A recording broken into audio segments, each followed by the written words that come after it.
Yo, yo, yo, yo, what's up, all you burners, stoners, and potheads out there? This is Weedman 420 with the Weedman 420 Chronicles. How are all you vipers doing out there, Mrs. Weedman?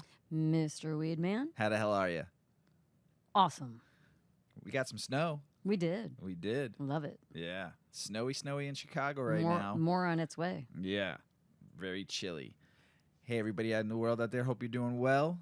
Hope you're doing great. Hope you're smoking some big fat doinks while you're listening to the show. We love you all out there in the world. I had gotten a very special DM on Instagram, and you all know out there that I love getting emails, DMs, pics, and thank you everybody that's been doing it. But I got a very special one that makes me really realize, and I was thinking about this since I got this DM last Tuesday, how much I enjoy and love doing this show every week. And wish we could do it more, but because I got a DM like this, makes me know that we're always moving in the right direction, always having fun, and always bringing people into the tribe. So I'm going to read this from a listener, and just made my heart feel good. So she is like 17 episodes away now from being caught up. So by the time she hears this, it's going to be kind of funny. So here's what she wrote us. I just wanted to say how much your podcast has helped me and the positive impact it's had on my life. I suffer from a rare condition where I had white blood cells attacking my organs, which caused constant pain. I've went to 3 different doctors in a span of a year, and I've been on so many different medications to help, but none actually did. I was in pain every day, and I couldn't eat, exercise, or even move without making it worse. I almost gave up and just accepted that it was just going to be my life now. Not only did your podcast educate me, but it gave me the confidence to give it a whirl, and I'm happy to say my pain is gone. It's helped me sleep and function on a day-to-day basis, and I can't be more grateful that I came across your podcast. I see you and Mrs. Weedman as my superheroes, and I wouldn't be in pain. I wouldn't be pain-free without you guys. You guys are amazing. I love what you're doing. I've listened to almost every episode, and I'm only 19 episodes away from being all cut up. Overall, I just wanted to say thank you. Keep doing what you're doing. That brought a tear to my eye when I read it to you. It was very, very sweet. And I'm glad you're using cannabis to help. I'm glad it's working. And we'll keep on fighting and keep on talking and keep on teaching and keep on having some fun and keep on educating as much as we possibly can. Thank you for that beautiful DM. It brought a tear to my eye. And it just makes me want to keep on going every day, right, Mrs. Weedman, and doing this podcast. 100%. And stomping that stigma. Yep. Yes. So thank you for that. I'm going to smoke. Mrs. Weedman ate some edibles. She still got her throat thing going on for about another week before she could smoke again. Mrs. Weedman, say hello. Hello. Is that it? That's you just want me to say hello? Well, I'm going to smoke Jack Herrera. Hello. Hello. I'm going to smoke Jack Herrera that was given to me by a really good friend of mine that works for a cultivator, and this is called Jack Herrera. And you've heard me talk about Jack Herrera before from the same cultivator, so I don't need to go into it, but I'm going to smoke. Mrs. Weedman, take it away. Yeah, Jack Herrera is actually a higher THC strain, and it's a sativa strain, really good for nausea. Good stuff. I did not smoke. I had edibles. And we were watching TV last night and then dozed off. And you know, when you're in that like twilight sleep and you're like, you have a dream that makes you feel like you're falling. Well, I had a dream that I threw a very specific dream. I threw a brown M&M across our backyard, but my arm physically moved and I like almost hit Mr. Weedman in the head. He's like, "Whoa, you all right?" I jumped up. But it was a total stoner moment. Like, oh, I think I was sleeping. You were. Throwing brown M&Ms. That's funny. Then you had one like a second later, didn't you? Probably. Like you woke back up again, you had another one. Oh, yeah, I did. What was I? Oh, I was driving a car in like a circular parking lot, but I couldn't see. Yeah.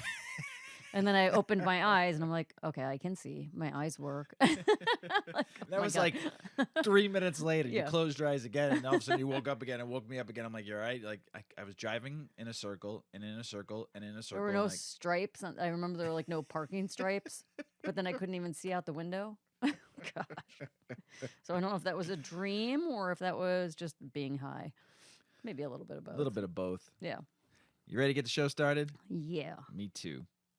How many THCs are there, and which one is the strongest? You've heard me talk about a lot of different cannabinoids on this show. This was a great article, and I want to talk about. There's some more I probably haven't talked about in this article, and there's just more information about THC and all the different cannabinoids that comes from THC. So let's get to it. It's a pretty extensive article here, so hopefully it helps. By now, we're all relatively familiar with delta 9 THC, how it functions in the body, and how it affects our minds. At a base level, most consumers know that THC is the prominent psychoactive compound in cannabis. It's the reason pot gets us high. What is less commonly known is how many THCs there really are. In this article, we'll be covering 15 different tetrahydrocannabinol compounds, simply because there is some research available on them. As minimal as it may be for some, there are, however, even more THCs than that. Cannabis science has come a really long way since the initial discovery of cannabinoids back in the 1940s. Who knew there were so many different THCs to choose from? To this day, we continue to uncover new and exciting things about the incredible plant. So, let's get into it. THCA, which we've talked about. For the sake of explaining things, we'll start at the very beginning by looking at THC in its most natural form. THCA. Simply put, THCA is a type of THC found in the raw cannabis plant. So when you walk into a dispensary and start looking at different bud samples and see how much THC is in each one, what you're actually looking at the levels of THCA. Once heat is applied, THCA loses its carboxyl acid group and becomes delta 9 THC. This process is aptly known as decarboxylation, which you've heard me talk about and explain many times. THCA is found virtually everywhere in the plant, including the stems, leaves, flowers. On its own, it has very minimal psychoactive effects. Some people enjoy chewing on the leaves and stems, which can produce some relaxing feelings, but don't expect too much more. The mind-altering effects come into play after decarbing it, as THCA is just a precursor to all other tetrahydrocannabinols. The compound is believed to have a wide array of therapeutic applications and can even fall into the category of nutritional and dietary supplements. THCA benefits by utilizing via eating, blending, or juicing the raw cannabis plant, matter along with superfoods like berries, kale, and avocados. Then there's now delta 3 to delta 7. In chemistry, delta refers to the location of the double bond of molecules' carbon chain. In the case of THC, we have many different variations. With delta 9 THC, the double bond is the 9th carbon chain. Move the bond over one spot to the 8th chain, and now we have delta 8 THC. Keep moving the double bond, and you get a variety of different delta THCs. Delta 3 THC, delta 4, delta 6, delta 7 are all synthetic isomers of delta 9 THC, developed between the 1940s and 1970s to establish different versions of THC. That could be used to avoid patent problems and issues with shelf life and stability. I have not been able to find any mentions of delta 5 THC anywhere. Although some minimal research into these compounds does exist, it's not much and not anything very substantial. It is generally believed that these synthetic isomers are not as potent as delta 9 THC, although that is not always true. The only worthwhile research I was able to find here was regarding delta 6 THC and its potency in the human brain. A study from the 1980s discussed how several cannabinoids can cause brief cataleptic episodes.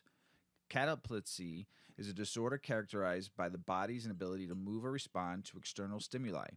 Body stiffness and muscle rigidity is common. During the study, delta 6 was not found to be heavily correlated with catalepsy. However, it was noted as being one of the most potent cannabinoids with very powerful effects on the brain. Delta 8, 9, and 10. When people think of delta 9 THC, it was what they were thinking of. Delta 9 THC is the main psychoactive compound in cannabis plant. For decades, delta 9 has been at the heart of the prohibition efforts because lawmakers were too intently focused on the mind-altering properties while completely dismissing all of its many possible uses in the health and wellness sectors. As delta 9 ages, a significant portion oxidizes and degrades. Most of it turns into CBN. while a small amount turns into delta 8 THC and possibly other trace cannabinoids and compounds. As a result of the chemical process, delta 9 THC remains stable when exposed to air, meaning it could have more potential medical applications than delta 9. Although delta 8 is somewhat less potent, in cannabis plants, delta 8 is only present in trace amounts, so most of the products you find online or in stores, the delta 8 THC is actually a synthetic converted from CBD, not a plant extracted compound. Then we have delta 10 THC. D10 is completely synthetic cannabinoid that was discovered on accident. As with many of the nation's cannabis trends, delta 10 THC started in California. An Adelanto-based company, Fusion Farms, bought some outdoor flower to manufacture concentrates. As many already know, California is subject to very large, nearly annual wildfires. And unbeknownst to Fusion Farms, the biomass that purchased was contaminated with fire retardant. Since they were unaware of the contamination, they continued with the extraction as planned, but after the distillation process, unusual crystals began to form. These crystals were similar to THC, slightly different from any previous identified cannabinoid, and thus it was dubbed delta 10 THC. 11-hydroxy Thc. You all know this. This is when you eat edibles and your liver turns into 11-hydroxy Thc. So, with growing popularity of edibles, 11-hydroxy Thc is an important compound to cover. 11-hydroxy Thc is not a cannabinoid per se, but a metabolite created by our own bodies when we consume THC in certain ways. When you eat plant-based THC, such as delta 8 or delta 9 THC, the body breaks it down and metabolizes it via the liver. 11-hydroxy THC is the resulting metabolite of the other tetrahydrocannabinols and is much more potent. This is why delta 8 THC edibles are just as strong as delta 9, but the same can't be said for flower or vape products. This process is known as first-pass metabolism, and it's the reason why ingesting cannabis products orally has much more intense and long-lasting effects compared to smoking. So, if you've been wondering why edibles get you beyond baked, this is why. If you're anything like me and many other cannabis users I've spoken to, edibles hit different than smoking. Oh, yeah, they do. Mrs. Weedman's granola hits different. Yeah. I'm a daily smoker, and even though it takes a while to feel anything, once the edibles kick in, I'm laid out on the couch almost every time. I feel more stoned, I'm laughing at everything, and eventually I get super tired. This seems to be a commonplace when it comes to edibles. But why exactly do they differ so much from smoking from a scientific standpoint? Let me take a sip of water, everybody. It comes down to two factors: the drug metabolizing enzymes in your GI tract and blood flow to the liver. When you first eat a cannabis edible, various enzymes in the GI tract began digesting the food. From that point, blood flow from the GI tract goes to the liver, where all the enzymes are metabolized. Then in the blood continues to general circulation. When the metabolites are formed, then you get the effects of the 11-hydroxy THC. However, when you smoke cannabis, THC is absorbed through the lungs and distributed directly into the bloodstream. The active compound make their way to the brain, where they interact with the CB receptors that are part of the endocannabinoid system. In this scenario, you are feeling the effects of the phytocannabinoids themselves, rather than the compound formed during metabolism. Some new THCs that I've talked about, some I might have not talked about. So let's talk about THCV, THCP, and THCO. THCV is a naturally occurring analog of THC. THCV comes from the precursor cannabinoid CBGVA, which breaks down it into THCVA, which then is decarboxylated to form THCV. What's interesting about THCV is the way that it interacts with our endocannabinoid system and the effects it has on the appetite and weight. THCV receptors antagonist, which is the reason THCV is known to suppress appetite, whereas delta 9 THC is a CB1 agonist promoting hunger, or, like Mrs. Weedman talked about in the last episode, munchies. This theory has been tested pretty extensively on mice. Man, those mice. Although human trials are lacking, either way, this could be possible breakthrough treatment for diabetes and other dietary weighted related health conditions. Now, THCP, on the other hand, is a special type of THC analog called a homolog. A homolog is a molecule belonging to a series of compounds that offer from each other by repeating unit. In this scenario, the repeating unit is like alkali side chain. Delta 9 THC has a 5-term alkali side chain, which means that it contains 5 total carbon atoms. THCP has an analog 7-term chain. Man, science, science, science. Best. So, let's see. And finally, let's take a look at THCO acetate, which is referred to as an acetate ester of delta 9 THC. Let's cover what exactly that means. We know that delta 9 THC is created as a result of decarboxylation of THCA, but there's different ways that decarboxylation can occur. An acetate ester is a byproduct of a certain type of decarboxylation called LTA decarboxylation, a process that is very different from the standard method of heat-light induced decarboxylation. LTA decarboxylation uses a very toxic compound known as lead tetracetate to promote oxidation and create oxidative decarboxylation, resulting in acetate ester. Acetate ester is not naturally occurring and can only be produced using some sort of chemical catalyst. As such, THCO acetate is a synthetic analog of delta 9 THC.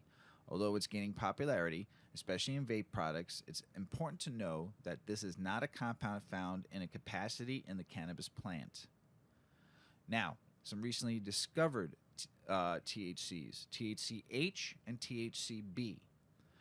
Tetrahydrocannabinol or B delta 9 tetrahydrocannabinol, THC, THCH, or ethyl delta 9 THC, along with cannabidexol, CBDH, or phytocannabinoids that were discovered in 2020 by the same group of Italian researchers who first isolated THCP and CBDP.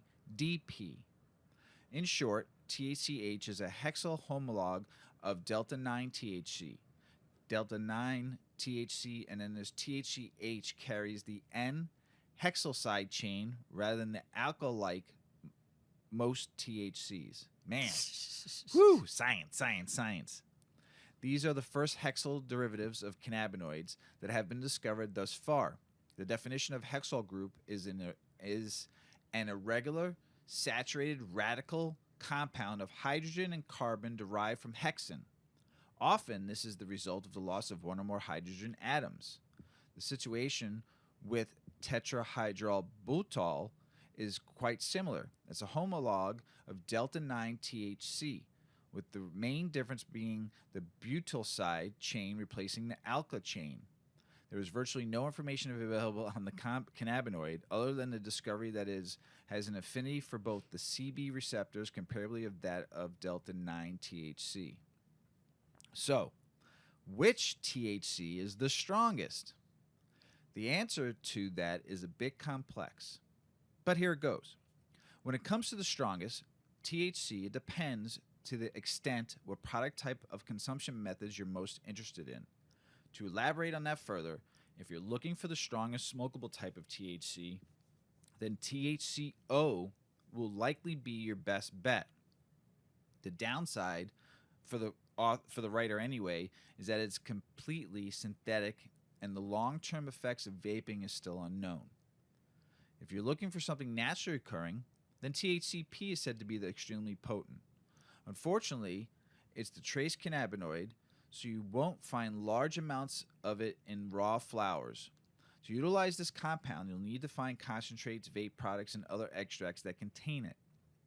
Realistically, 11-hydroxy THC is probably the most potent form of THC, but obviously you won't find the specific compound in any products because it's a metabolite formed when we eat THC products, not a true phytocannabinoid.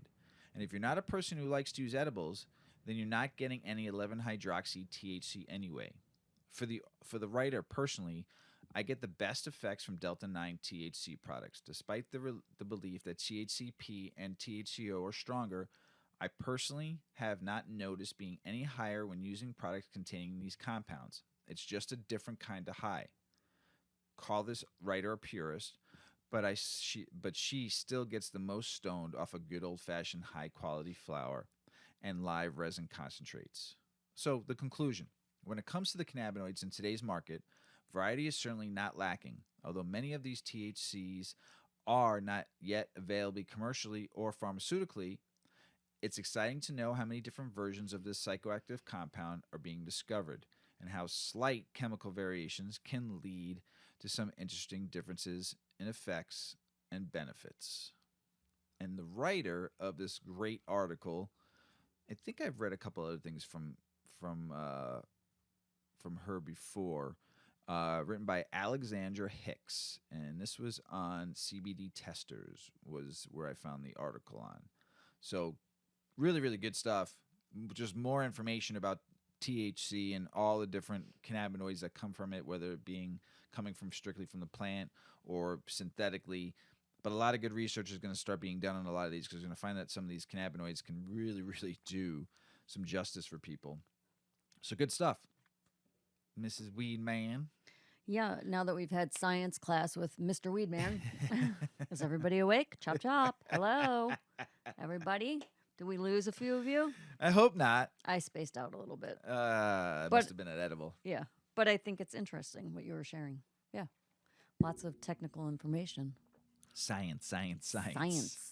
Well, now we're going to go into high thoughts. High thoughts High thoughts. with Mrs. Weedman. What are they and why do they happen? Well, there are many different experiences that can come from using cannabis, but one of the most noticeable impacts that cannabis can have is how it affects our thoughts. High thoughts, the way we think when we are actively high on cannabis, can take us by surprise with its dramatic shifts. Sometimes funny or absurd, sometimes creative or seemingly genius. I've had those moments, or so I think anyway, and sometimes downright dark and scary. High thoughts can leave us inspired or utterly confused, like throwing M&Ms in your backyard in your dreams. These differing thought patterns can be unpredictable in how they manifest for individuals, but they can mostly be attributed to the way the THC and other compounds in cannabis impact the brain. When we use cannabis, its many cannabinoids, such as THC and CBD, activate our natural endocannabinoid receptors. This leads to most of cannabis's numerous effects on the body and mind. One important impact from THC, the main psychoactive component of cannabis, is an increase in cerebral blood flow to certain parts of the brain. In one study, researchers found that many areas of the brain had increased blood flow after THC consumption. They theorized that the behavioral and mental changes associated with cannabis intoxication may be connected to increased cerebral blood flow and increased functional activity of certain areas of the brain. In previous work by the same authors, cerebral blood flow was found to correlate more strongly with cannabis intoxication than even the amount of cannabinoids in someone's bloodstream. The frontal region of the brain showed the largest increase in cerebral blood flow after THC consumption and is responsible for some key brain functions. Normally, the frontal lobes are believed to be responsible for our level of wakefulness, as well as some very important cognitive functions like abstract thought, synthetic reasoning, organization of independent behavior in time, and space toward future goals, sensory data processing, cognition, volition, and initiation of motor activity. Given that the frontal lobes are responsible for all of these important thinking skills, it's hardly surprising that boosting that area of the brain with increased blood flow and thus increased functional activity would lead to some wildly different thoughts. But the frontal lobe isn't the only part of the brain contributing to high thoughts. The insula, which is involved with sensory perceptions like taste and flavor, as well as mediating stress-induced cardiovascular responses, has also had significant increased blood flow. Researchers also noted the right hemisphere, which is associated with mediating emotions, was substantially more activated than the left. The cingulate cortex, which also showed high correlations between cerebral blood flow increases and self-reported THC intoxication, is believed to regulate the interactions between sensory information, emotions, and pain. One important thing to point out is that while acute THC consumption appears to be correlated to increased cerebral blood flow, and therefore to the alterations in the way we think, these changes in brain function are temporary. On the other hand, after chronic consumption of THC, preclinical research does suggest that there may be reduced blood flow and neural activity in certain regions of the brain. And these alterations may be negative rather than positive. There's also some evidence that suggests that CBD has its own unique effect on cerebral blood flow. Some researchers have shown that CBD may also increase blood flow to regions of the brain involved in memory processing, particularly the hippocampus. This effect could help explain why early research on CBD has been so promising for brain-related illnesses like Alzheimer's, addiction, and PTSD. High thoughts can impact anyone who consumes THC, but they are more likely for some than others. Studies show that those who have never used cannabis before, or those who use infrequently, tend to have more noticeable or extreme high thoughts than those who use cannabis regularly. There can also be big differences between individuals in terms of how cannabis impacts their thoughts, which could suggest genetic or contextual factors matter. Dosing can also make a big difference on how your thoughts shift. A small amount of cannabis may actually produce totally different effects than a big amount. In the same study mentioned above, the participants who were mildly intoxicated with THC reported feeling more sociable and relaxed, while at higher doses they reported being less sociable, not thinking clearly, worse memory, paranoia, and rarely hallucinations. This is more evidence of what is known by scientists as the biphasic effect of cannabinoids. There are so many ways our thoughts might change when we get high. In the study about how it feels to be high, these are the most common changes participants reported: being more relaxed, feeling happy, laughing more, having an altered sensory experience, changes in time perception, improvements in concentration and memory, increased creativity, and thinking more deeply. Additionally, participants who consumed cannabis alone reported different effects. Solo consumers reported more mellow effects, and those consuming as a group found more euphoria, laughter, and wakefulness. Some did have negative side effects too, and they experienced sensations such as paranoia, anxiety, decreases in concentration and memory, and hallucinations or visions. Here are a few of the commonly reported ways that high thoughts might manifest. Mind-blowing ideas. One trope about cannabis use is that it'll give you the feeling that you are having the most brilliant ideas of your life. But then, the next day, the idea doesn't seem so great. This is the case for some people, and science suggests that it's totally possible. Cannabis increases blood flow to parts of the brain associated with many different aspects of thought and decision-making. The increased flow is usually associated with increased functionality. So once you get high, you may find your brain buzzing with ideas. In fact, more than half of cannabis users report cannabis increases their creativity. Some studies have found it increases divergent thinking, a type of creative thinking. But the improvements in divergent thinking were only found with low doses of THC. This might be why we get such different accounts of whether cannabis helps or hurts our brilliant creative thinking. This is also why dosing is such an important aspect of every session. Funny thoughts. When you're high... Funny thoughts. Funny thoughts. I get funny thoughts. You do. I do. When you're high, you might also find, well, again, but I'm high, so I think I'm really funny, but... I think you're funny. I appreciate that.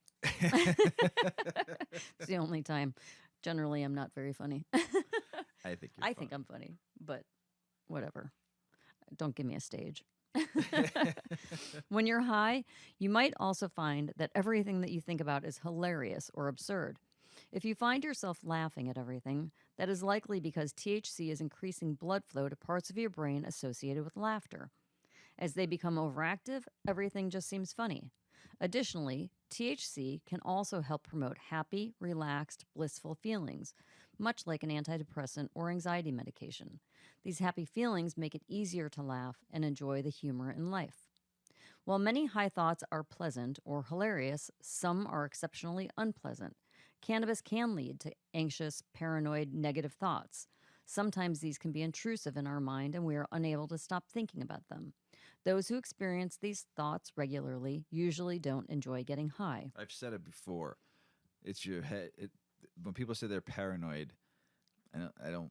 It's not the paranoia. It's your brain trying to fucking work some shit out for you or Right. with you. But like what they're saying, this is the biphasic effect. Right. Like if this particular strain is known for causing like euphoria, laughter, energy, it has to do what they're saying is for some people it's a low dose. Right. And then if you smoke like one hit too much or you eat, half of an edible more, you kind of miss out on those results. Right. And your Or receptors because not getting that laughing. yes, because you've gone kind of beyond it. You're Right. too high. And then you're not getting the same, but you're getting the opposite benefits, right? So cannabis has biphasic effects. This means that most effects can be reversed at a high enough dose. While a low dose may induce a happy feeling, a high dose of the exact same strain may flip the switch in the other direction, inducing negative, anxious feelings. That's crazy. I really didn't know that. The ideal dose tends to vary from person to person, so it's always good to start low and increase your dose slowly. In rare cases, cannabis can also induce a sort of temporary psychosis. Those who experience this report hallucinations, visions, and illusions.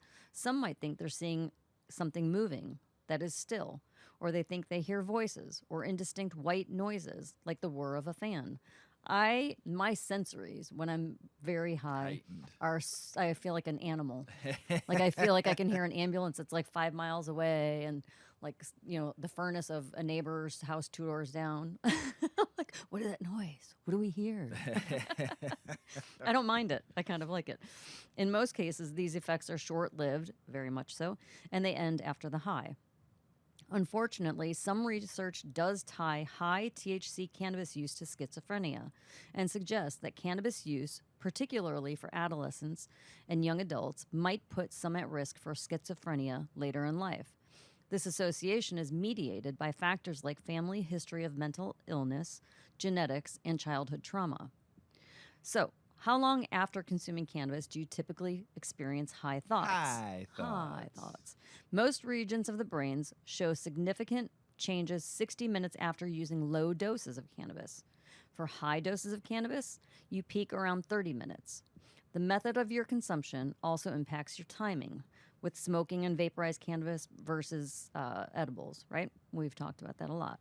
In most cases, though, high thoughts should subside within a few hours after the max brain levels of THC have passed. But certainly, the lingering effects of edibles have been known to last up to 12 hours or longer. While there's no way to directly control where your mind will go when you're high, there are some strategies that you can employ to keep your experience positive and productive. Consider your mindset and your setting. We talk about this all the time. If you're new to it, don't explore it with alcohol. Don't explore it in maybe a public place. Be in a controlled situation. Be home. Be at a friend's house who smokes a lot. Maybe you are out, but you're in a kind of a peaceful, quiet setting somewhere. Just kind of be in a pure state. I think it's the best way to get used to it, in my opinion. And then once you get to understand it, then you know how to incorporate it into the activities that you do and if it's the right thing to do or if it's not. So consider your mindset. Consider your setting. Play with the CBD THC ratio. The high THC cannabis is the most common, but can also be the most difficult to dose with. We recommend considering high CBD ratio cannabis for anyone who has experienced intrusive high thoughts, as CBD can alter the effects of THC. So CBD will calm that super high down. If you're like super high THC and you're not liking where you're feeling, have some CBD. It can calm that down. And then choose the right dose. And obviously, it's trial and error. Depends on your age, depends on how often you use these things, but you have to get familiar with it. Start low, start slow. That's it. High Thoughts Hi, by thoughts with Mrs. Susan. Weedman. Synthetic CBD may protect patients from contracting COVID-19. Now, this is from Canadian scientists. The last episode I read was from here, and now some Canadian scientists found some research too. So, more research saying cannabinoids may protect human cells from COVID-19 was released last week from scientists in the Ontario working with synthetic CBD. Researchers at the University of Waterloo reported in a pre-peer-reviewed study that the synthetic CBD appears to prime the innate immune system of cells, potentially offering protection against pathogens such as SARS-CoV-2, the virus. Coupled with the Oregon State University announcement that 2 hemp cannabinoids may protect human cells from SARS-CoV-2, the University of Waterloo research lends additional firepower to CBD manufacturers who have long had to rely on anecdotal evidence more than academic studies to argue for the plant's medicinal values. Synthetic CBD works by augmenting an antiviral response of cells to 3 key proteins produced by the SARS-CoV-2 gene. The Waterloo scientists concluded they looked at the antiviral response in human kidney cells alone in combination with CBD. So this was done in human cells versus the last one was just done in a petri dish. So this was done in human kidney cells alone and in combination with CBD and the effects of CBD in healthy control cells. When the cells in the lungs of the digestive tract are infected with the virus, they have an ability to sense and respond even before the immune system notices a virus is present, said Robin Duncan, the study's lead investigator and the professor in the University of Waterloo's Department of Kinesiology and Health and Sciences in the university's statement. They do this by activating innate response inside of cells, which form the first line of defense. But the early response system hasn't been good in the case of COVID-19, which had led to high infection rates, Duncan added. With the RNA-type virus, the SARS-CoV-2 cells should actively innate system that cuts up the viral gene, which also causes effective cells to undergo a process called apoptosis. Apoptosis, a sort of controlled cell death that gets rid of the infected cells early on, she said. The process stops or slows infection in the body or to others. When we combine CBD with these viral proteins, they had a much better ability to activate the system and to activate apoptosis, Duncan said. In cells that had been exposed to SARS-CoV-2 protein, CBD in the therapeutic amounts seemed to prime their innate antiviral systems and made them more ready to fight viral infections even without activating, Duncan said. CBD on the right dose could help cells get ready to respond to a virus, but it doesn't cause a response unless it's needed, said postdoctoral fellow Marie Fernandez, who performed the cell studies. This is supported by evidence from a study of patients who use high-dose CBD-based pharmaceutical CBD licensed in the U.S., Epidiolex, to treat rare types of epilepsy, Duncan said. The study conducted by scientists from the University of Chicago with funding from the National Institutes of Health showed the patients taking prescription high-dose CBD had around 10-fold lower risk of testing positive for COVID-19. Ooh, that's great. If you look at the last figure, they report on the risk of testing positive for COVID-19 in people using Epidiolex and analyzed information in a variety of different ways, Duncan told Hemp Industry Daily. The University of Chicago research was released as a peer-to-peer reviewed study in March of 2021.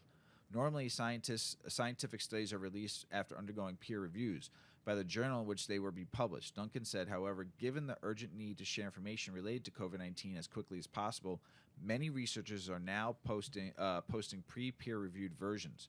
The University of Waterloo study is co-authored by Duncan Fernandez, John Zween, Chan, Chai Chun, and Joey Hung, and Michelle Tomaswecki.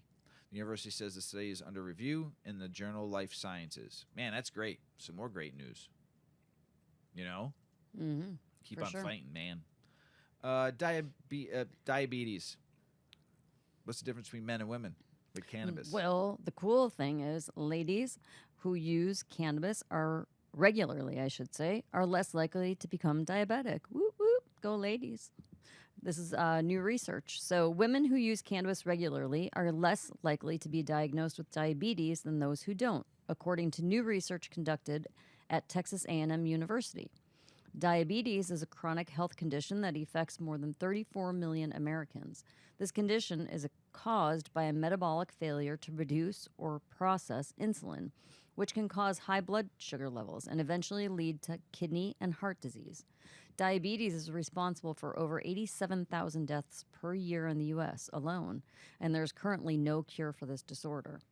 Researchers at Texas A&M conducted this new study to expand upon prior research suggesting that cannabis users may be at a lower risk of diabetes.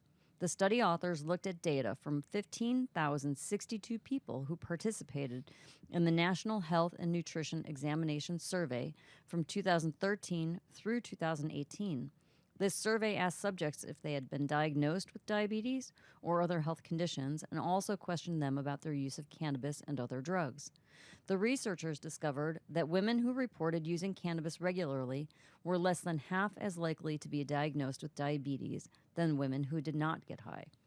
Women who only toked occasionally were just as likely to have diabetes as those who stayed away from cannabis entirely, though. And strangely, cannabis use had absolutely no impact on diabetes risks for men, regardless of how much cannabis they use. Heavy cannabis use is inversely associated with diabetes in females, but not males, the study recently published in the Cannabis and Cannabinoid Research Reports. Further studies are needed to explore the association between cannabis use and diabetes. The present study is purely observational in nature, so it does not offer any insight into exactly why women who use cannabis are less likely to have diabetes. Other research studies may provide some clues, however. A 2017 study found that tetrahydrocannabinol, THCV, a non-psychoactive cannabinoid, lowered blood sugar levels in subjects with type 2 diabetes. A more recent study also suggests that cannabinoid, CBM, a recently discovered cannabinoid found in hemp, could stimulate insulin signaling, which may have potential as a new form of diabetes treatment. Whew, that's crazy. It is also possible that the reduced risk of diabetes observed in the present study is purely a result of lifestyle choice and not specifically due to an effect of the cannabis use. Contrary to the lazy stoner stereotype, studies have found that cannabis users actually exercise more frequently than non-users. And other research has found that pot users tend to gain less weight over time. Researchers have also reported that cannabis use is, in general, cannabis users are healthier, happier, and even less likely to contract cancer than people who say no to pot. Go pot!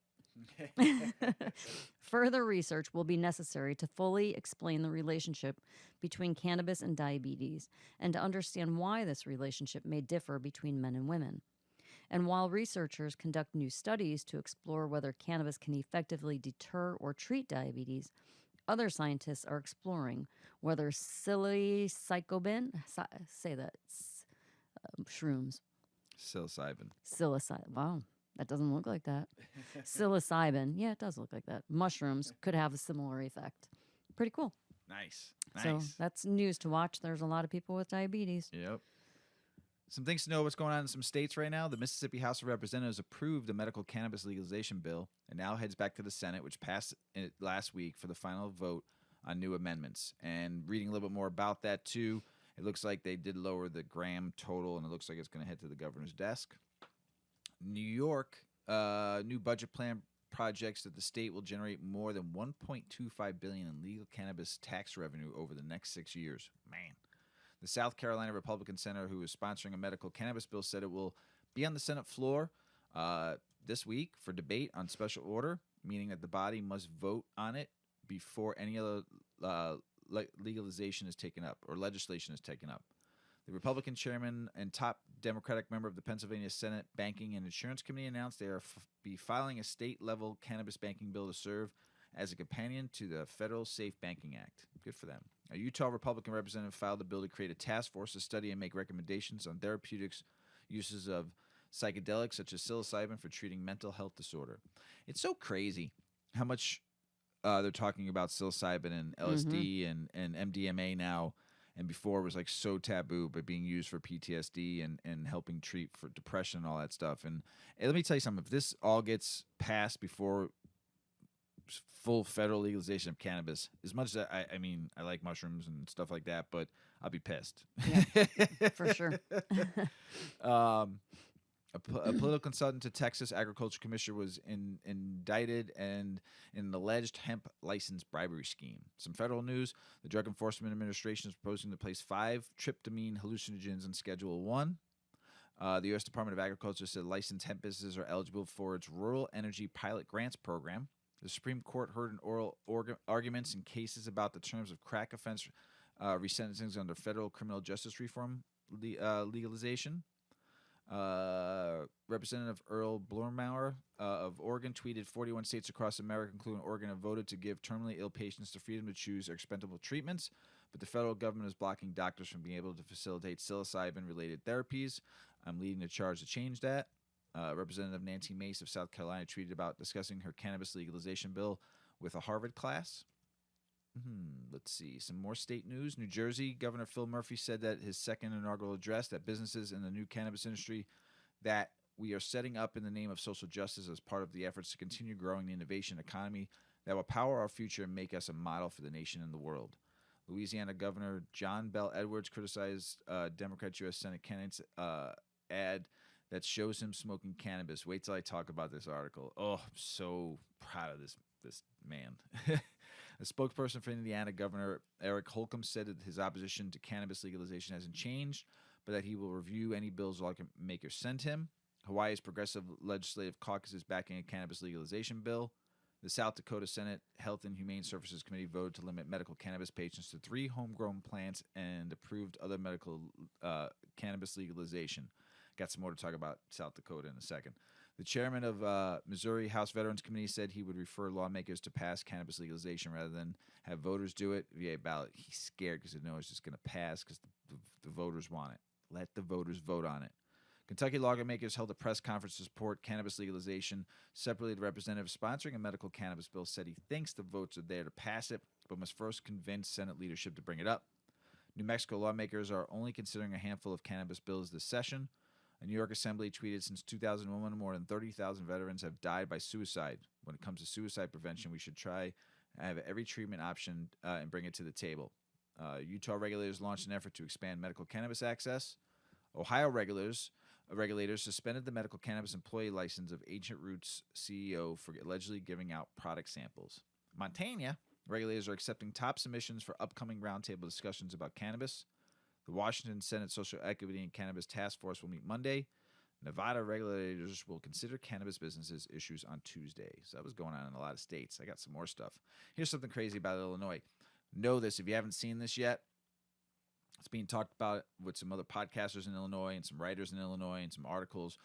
But there was a bill brought up to amendment to the state's Cannabis Regulation and Tax Act here in Illinois. Provides that for the purpose of this act, and now withstanding any other provisions of law, cannabis flower with greater than 10% THC, cannabis concentrates with greater than 15% of THC, and cannabis food products with greater than 15% THC are prohibited and may not be cultivated, produced, or sold in the state of Illinois.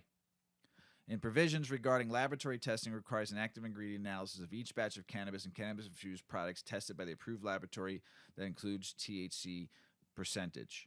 And this bill is being sponsored by Representative Mark Batnick. What are you doing, Mark?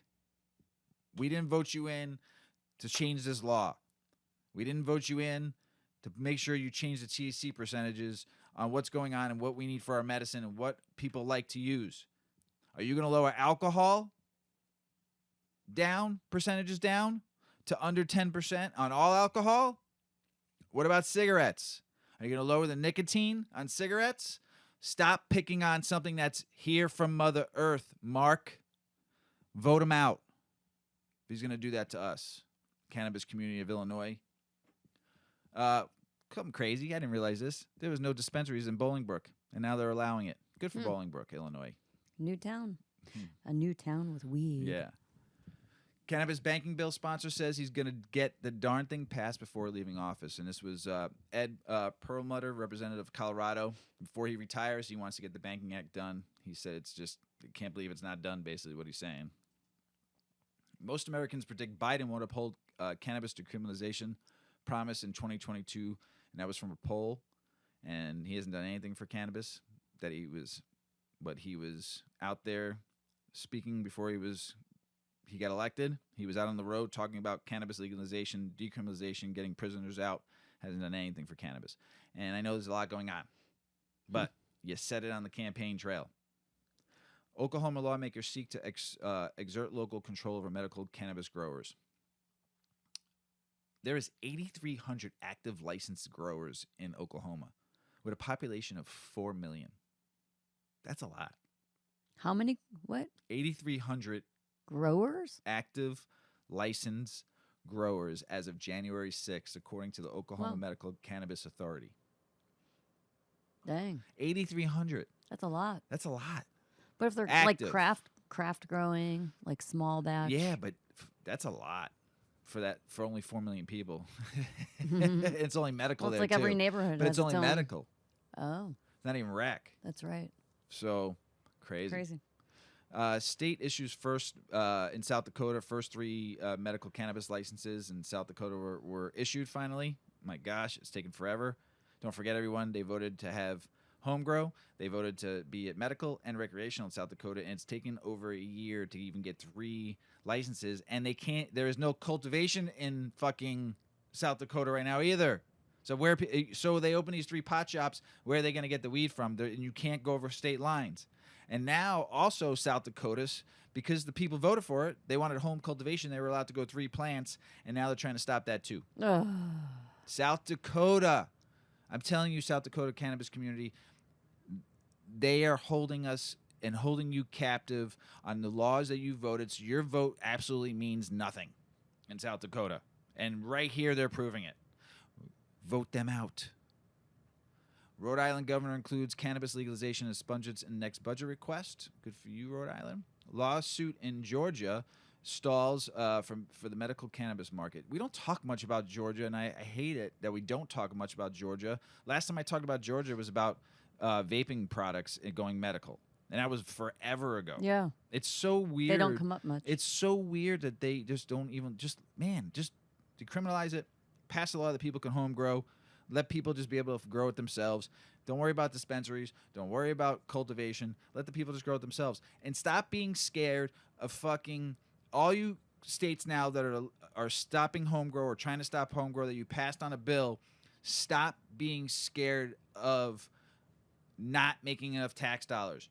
And cultivators saying they don't want it because it's going to take money. That's bullshit. I've read so much about what states are bringing in. It's just greed. And if you're talking about black market, home grow, you're never going to stop the black market. You've tried and you failed. You're never going to stop it. If people want to grow and give their weed out to their friends and family members, don't stop it. Nebraska. Activists say new GOP medical cannabis bill is poison bill meant to detract from ballot efforts. Of course they're going to stop that because they know the people want it in Nebraska.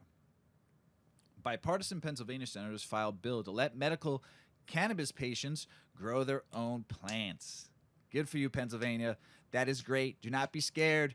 Let people home grow. Do not let corporations take over cannabis that they were so against for so many fucking years, and now all they want to do is make the dollar.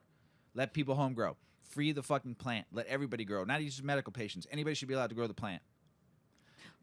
Mr. Weedman. Jack Breathe. Herrera. Take a breath. In move to stifle illicit sales, New Jersey won't allow cannabis home grow. Whoa. What illicit sales? There's already a black market in Jersey.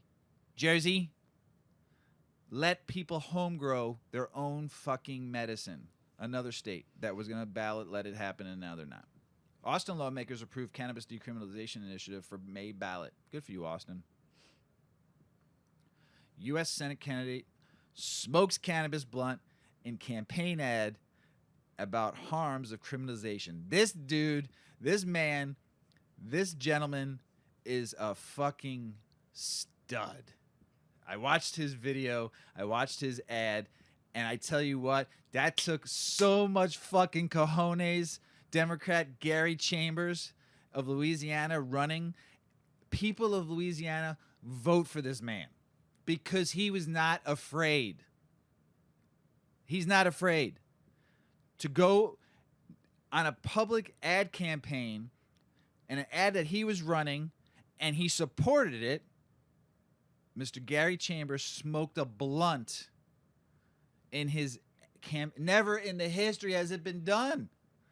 And this man, I'm so fucking proud of you. If anybody knows this man and he wants to, and we can get him on the Weedman 420 Chronic, I would love to have him on and smoke a blunt with him, because that takes a lot of cojones.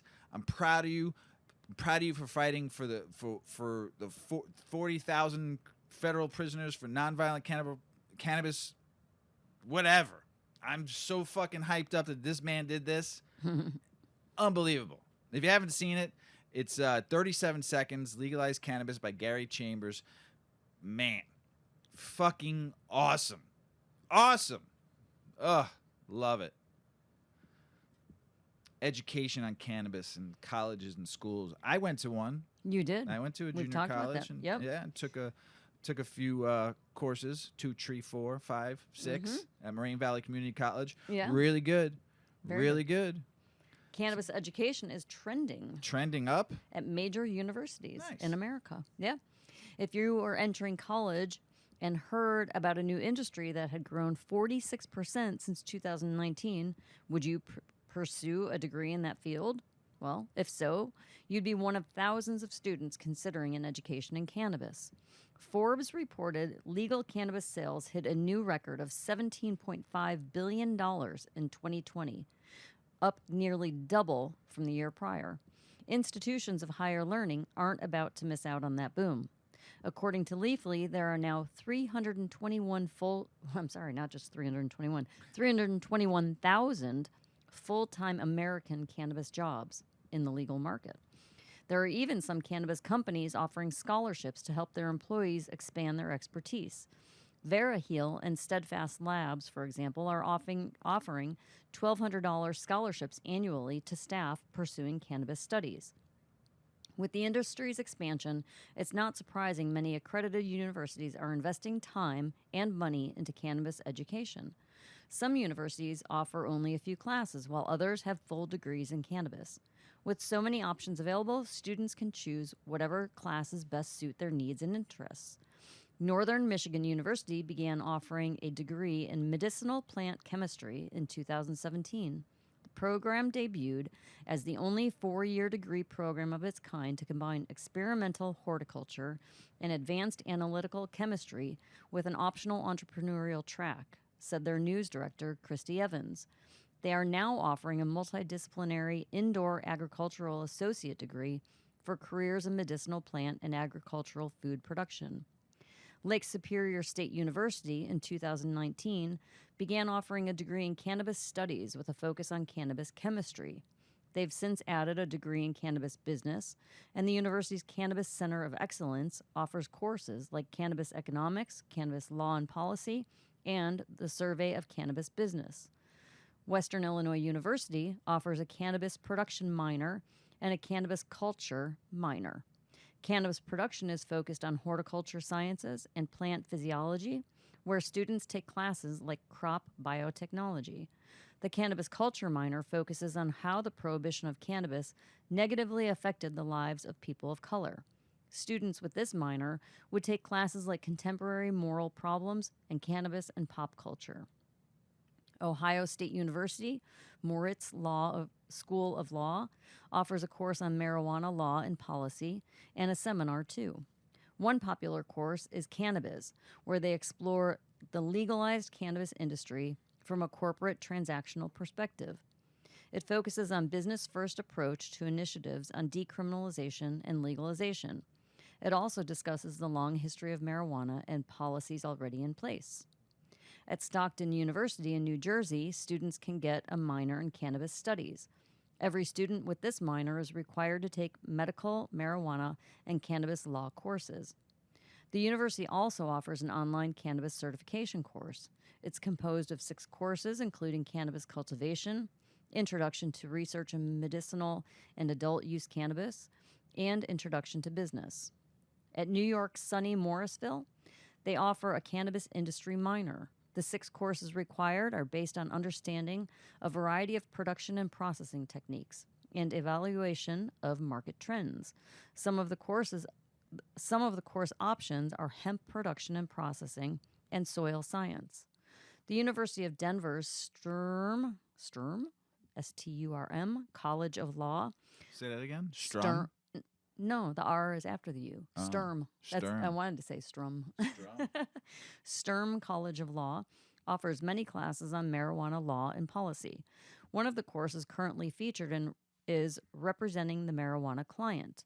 The course focuses on challenges of representing a person with cannabis offenses amidst frequently changing rules and regulations.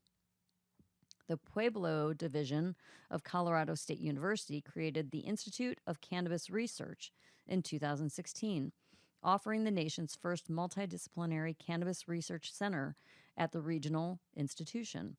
Pueblo's campus offers a degree in cannabis biology and chemistry and a minor in cannabis studies. As California is one of the hottest spots for cannabis, it's no surprise the University of California offers a course called Medicinal Cannabis and Chronic Pain. The Davis section of the University of California is the only area that offers this course. Graduating with a degree in cannabis is not as strange as it sounds. Cannabis jobs are opening and growing faster than any industry. According to a study by Leafly, by 2029, there will be a 161% increase of cannabis jobs in America alone. It's looking more and more like that federal legalization is coming soon. Getting in on the ground floor of any new industry is often profitable. Even if it requires some hard work and a lot of patience, cannabis degrees are legitimate and give students a chance to learn about something they're passionate about. The cannabis space is full of opportunities in science, engineering, chemistry, math, and technology. People passionate about the plant are not pursuing the study of intoxication. They're helping expand an industry focused on medical innovations and lucrative business opportunities. Sweet. Yeah. It's going to grow more. Oh, yeah. More and more colleges are going to add it into the curriculum. Yep. Yeah. Canadian retail cannabis sales increased 36% in November to $354 million. International news right there. Canadian retail, just banging. Yeah. So, killing it. Switzerland's federal court has decriminalized minor possession of cannabis. Good for you, Switzerland. That's great. Ukraine media outlet says legislator looking at legalizing medical cannabis in 2022. This is great news, and I'm not going to butcher this person's name, but MP from the Servant of People paramilitary faction, a member of the Verkhovna Rada Committee of Public Health, Medical Assistance, and Medical Insurance, said in an interview, he noted that the government bill deferred from the bill proposed by the committee members and sent for revision, in particular in strengthening the control of the National Police of Ukraine over the circulation of cannabis. In addition, according to him, the wording of the document initiated by the Canada ministers more clearly defines the essence of medical cannabis, the procedure for its import. The politician stressed that the adoption of the relevant legalization would provide more than 2 million Ukrainians with the access to medicines. That's great. There were many narratives in the society that it was allegedly the drug legalization. Neither the bill sent for revision nor the new government's bill has a single word about drug legalization. It's just medical cannabis, he said. Expressed hope that the Verkhovna Rada would adopt the document in 2022. Go Ukraine. Hopefully you guys legalize it there. Pets. Pets. What are the perfect pets for a stoner burner pothead? And this is not our opinion. This is just the article's opinion. And I will say this isn't much of an article. It was just low maintenance pets that are perfect for a stoner, and it lists 6 or 7 pets. Yes, It that's doesn't it. say So why. it's perfect. But they all just happen to be small caged animals, with the exception of a cat. So they're suggesting that the best pets for a stoner, I guess what they're saying was like they're easy, like low key, low energy animals. So you got hamsters, caged, right? Cat, they're entertaining. Bird, we have 2. They're pretty amazing. We have 2 parakeets. We do. Vega and Sunny, and they Yeah. are very entertaining, very fun, and very loving. Yeah. I tell people all the time, I'm like, Super interactive. if you're looking to get your first pet, get a parakeet. Better They're than a so hamster. easy. Yeah. We raised kids, so you go through the goldfish, you go through the hamster, then they want a lizard, then they want a snake, and then they take care of it for about 2 seconds, and then you have to take care of all these animals. Yeah. And then we had birds, but the birds and dogs were the ones that stuck for us. Yeah. We've always had a parakeet. We've always had a parakeet. Mm-hmm. And they are the easiest pets to take care of. They're cute. They're super awesome. interactive, more personality than I ever knew that they could have. They're funny. Hamsters, they just sit in that cage and don't do anything. And go on a wheel. But anyway, they might be good for a stoner. Snakes, not my thing. Guinea pigs, they're cute. What was the other one? That little porcupiney thing. Hedgehogs. Those were real big for a while too, right? I guess that would be like in the guinea pig family.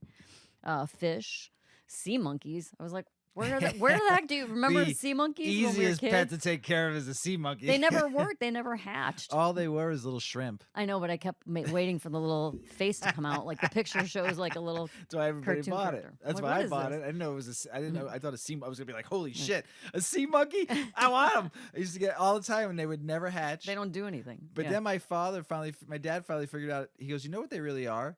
He goes, I'll go to the pet store. We feed them to our fish all the time. They're just those little brine shrimp that you put. That's all they are. I was bummed. I'm like, that never knows. Sea monkey. He goes, yes, this is a sea monkey. I'm like, no, it's not. And the last one is a rabbit. Bunny. So if you're looking for a pet, you don't want to have to do too much. That's where you should start. I suggest a parakeet, a budgie. Yeah. Yeah, if you're looking, they're fun. a nice medium-sized cage, train them, get the one. Don't just buy one from a pet store. Get one from a hand breeder, and that's fed, and then you get to go visit it for the first 4 weeks, 6 weeks, and then that bird will be attached to you. And once they start talking and start saying words, oh my goodness, it's so much fun. They're pretty fun. They do a lot of crazy stuff. They're easy bird to take care of. Their cage, you clean once a week. You feed them every couple of days. Give them some fresh. They're so timeless. You can leave them home for 24 hours. Just, to me, budgie all the way. Can you tell he likes having parakeets? I do. Never not had one in my life. They're good. So that's the show. That's it. That's it. We're done? We're done. Meh. I know. We'll be back. We'll be back. Hey, everybody around the world. We love you all out there. Thank you for listening. Thank you for all the DMs. Thank you for all the emails. Thank you for the weed. To our good friend who gave us that Jack Herrera over at Arise. We appreciate you truly. A really good friend of the show and a good friend of mine. We love you all around the world. Thank you, everybody. Thank you. Hey, sorry about it. The last episode. I was really baked, and we got some DMs from people saying that it was a little low in the volume. Sorry. Too much edibles, too much Majin Fujita all at once. Woo, woo, woo, woo. We'll make it up to you. So, but thank you all around the world for listening. We love you all. Have a great week, everybody. As Paulie always says, smoke smart. Puff, puffing away. Puff, puff, pass.